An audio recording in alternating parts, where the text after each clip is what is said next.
નમસ્કાર મિત્રો, મારું નામ વિષ્ણુભાઈ ભીલ। સોશિયલ મીડિયાના માધ્યમથી અને વિડીયોના માધ્યમથી મને જાણવા મળ્યું છે કે ડાઠા પોલીસ સ્ટેશનમાં ફરજ પર જે પીઆઈ જે ચેતન મકવાણા છે એને એક વ્યક્તિને ઢોર મારેલો છે અને જે ભોગ બનનાર જે વ્યક્તિ છે એનું નામ રામભાઈ મેર છે।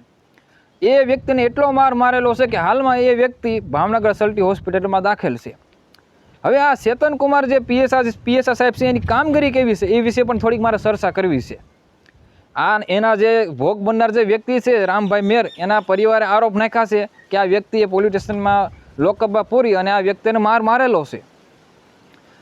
પણ મારા અનુભવો કેવા છે, મારા પરિવાર સાથે શું કેવી રીતે બનેલો એની પણ મારે ચર્ચા કરવાની છે વિડીયોમાં, કે આ પોલીસની કામગીરી શું છે એ વિશે પણ થોડીક ચર્ચા કરવાની છે। ટૂંક સમય પહેલાં મને આ સોશિયલ મીડિયાના માધ્યમથી જ મને જાણવા મળેલું કે આ પીએસઆઈ સાહેબને પીએસઆઈમાંથી પીઆઈનું પ્રમોશન મળેલું। એમાં લેખ છપાણેલો છાપામાં કે આ ચેતન કુમાર પીએસઆઈ મકવાણા કોઈ પણ વ્યક્તિ નાનામાં નાનો વ્યક્તિ હોય, ગરીબ હોય કે મોટો માણસ હોય, કોઈ પણ ભેદભાવ કર્યા વગર એને ન્યાય અપાવવાનો પૂરો પ્રયાસ કરે છે। અને એમાં બીજું પણ એવો લેખ છપાણેલો હતો કે કોઈ પણ મોટો બુટલેગર હોય, લુખ્ખો બદમાશ ગુંડો હોય એને કાયદાનું ભાન કરાવશે અને ચોખ્ખા સેલેન્જમેને સૂચના આપેલી કે કાયદામાં રહેશો તો ફાયદામાં રહેશો। આવા બધા સૂત્રો એ લેખમાં હતા।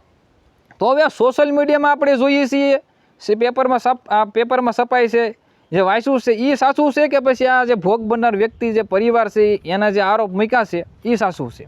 હવે હું આ પીએસઆઈ સાહેબની કેવી કામગીરી છે એ વિશે પર થોડી ચર્ચા કરું। અમારે 2018માં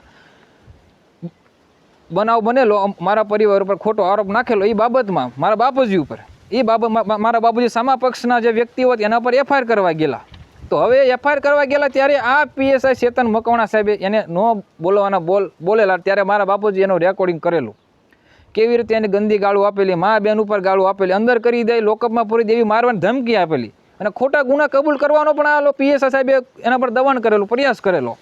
અને એટલું જ નહીં, લલિતા કુમારી વર્સિસ ગવર્મેન્ટ ઓફ યુપીના જે સુપ્રીમ કોર્ટે કીધું છે કે કોઈ પણ ફરિયાદી કોઈ ફરિયાદ એફઆઈઆર લખાવવા આવી એનું તરત ફરિયાદ લખવાની હોય છે।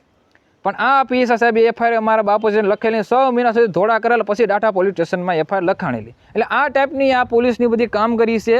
સોશિયલ મીડિયામાં કંઈક સિંઘમ બનાવવામાં આવે છે અને એ તો જે વ્યક્તિ, નાના વ્યક્તિ, જે માણસ, જે નાગરિક પોલીસ સ્ટેશનનો જે પગથિયા સીડ્યો એને ખબર હોય કે પોલીસની કામગીરી કેવી છે। હે સોશિયલ મીડિયામાં છાપાઓમાં જે બતાવે એ અલગ છે કે પછી આ આપણે નજરે જોઈએ એ અલગ છે।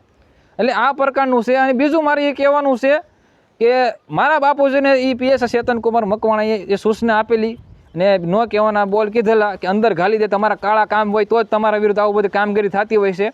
એટલે તો હવે મને આ વિડીયોના માધ્યમથી આ બધું જોવા મળ્યું છે ને આ બધા, એટલે મને પાકું થઈ ગયું છે કે તમારા કાળા કામ હોય તો જ આ બધા આરોપ નાખતા હોય।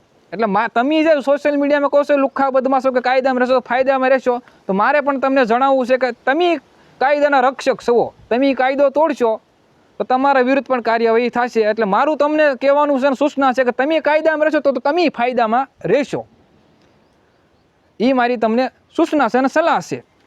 કાયદો બધા માટે છે, નાનો હોય કે મોટો, રાષ્ટ્રપતિ ગમે વડાપ્રધાન, કાયદાની નજરમાં બધા સમાન છે। એટલે તમે તમારું કામ છે લોકોનું જાનમાલ મિલકતનું રક્ષણ કરવાનું, તમે એક તપાસ કરતી સંસ્થા છો, એટલે તમે કાયદામાં રહેશો તો ફાયદામાં રહેશો। લુખ્ખા બદમાશો એ તો કાયદો એને તો સીધા કરવાના જ છે, પણ તમે તમારે કાયદામાં રહેશો તો તમે ફાયદામાં રહેશો। એટલે મારે તમને સલાહ આપવાની હતી, સૂચના આપવાની હતી। તમે અમારા બાપુજીને જે શબ્દ કીધેલા એ બાબત ઉપર, અને એ બાબત ઉપર મારા બાપુજી લેખિતમાં આપવા ગયેલા અરજી, પણ એ પીએસઆઈ સાહેબે લેખિતમાં 26 તારીખે આપેલી, પણ છતાં 100 મહિના પછી એફઆઈઆર લખાણી। એ ભાવનગર આઈજીમાં ગયેલા ત્યારે આઈજી સાહેબને જે બીજા અધિકારીઓ મોકલેલા, એલસીબી અધિકારીઓ સાથે આવેલા અને ડાઠા પોલીસમાં રાતે 12 વાગે એફઆઈઆર લખાયેલી મારા બાપુજીની। અને આ પીએસઆઈ ચેતન કુમારે જે મારા બાપુજીને ગાળ આપેલી, ધમકાવેલા, ડરાવેલા, ખોટી રીતે ગુનો કબૂલ કરવાનો જે પ્રયાસ કરેલો, એ બાબતની મારા બાપુજીએ એસપી સાહેબને પણ 1/8/2018ના દિવસે લેખિતમાં અને મૌખિકમાં ફરિયાદ કરેલી કે આ પીએસઆઈ સાહેબની કામગીરી આવી છે। છતાં એક વિચારવાનો પ્રશ્ન છે કે આ ટાઈપના આવા બધા કામગીરી કરે છે, છતાં આવા લોકોને પ્રમોશન મળી જાય, અને પ્રમોશન શું કામ મળતું હોય એ બધું હવે વિચારવાનો બધો વિષય છે। મતલબ મારું એ જ કહેવાનું છે, તમે બધા જનતાને કહેશો કાયદામાં રહેશો ફાયદામાં રહેશો, પણ મારું તમને કહેવાનું છે કે અધિકારીઓને કે તમે કાયદામાં રહેશો તમે ફાયદામાં રહેશો। કાયદો બધા માટે હરખો છે, બંધારણમાં પણ કીધેલું છે। એટલે જય હિન્દ, સત્યમેવ જયતે।